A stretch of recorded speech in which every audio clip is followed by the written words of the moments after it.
Okay, well, I apologize. I started painting and I thought the video was recording and it wasn't. So I'm gonna kind of go back to the beginning. So we've done pencil and Sharpie, erase pencil marks. Now we're on paint. I have my water, which you can tell I've already used here. I don't want to pass the line inside. I have a green brush, and then I've got all these beautiful colors of watercolor paint to do.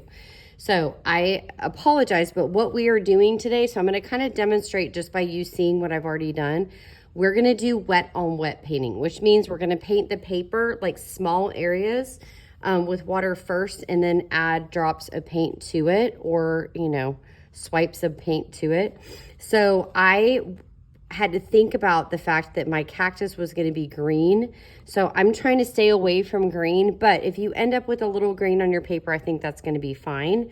The only thing I'm painting is around the back of the cactus, because the ground is going to be painted later. The cactus is going to be painted later. So I only have to worry about the sky. So I've already done part of this. So I'm just going to show you how here I'm going to paint with water first. And you can kind of see on this paper, it gets a little bit shiny. And you want to stay away from inside the cactus.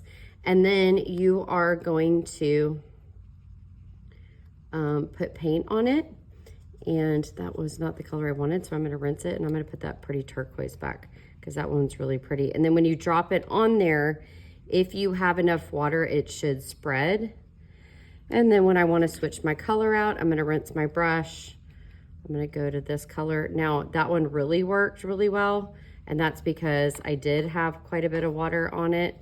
You don't want too much water.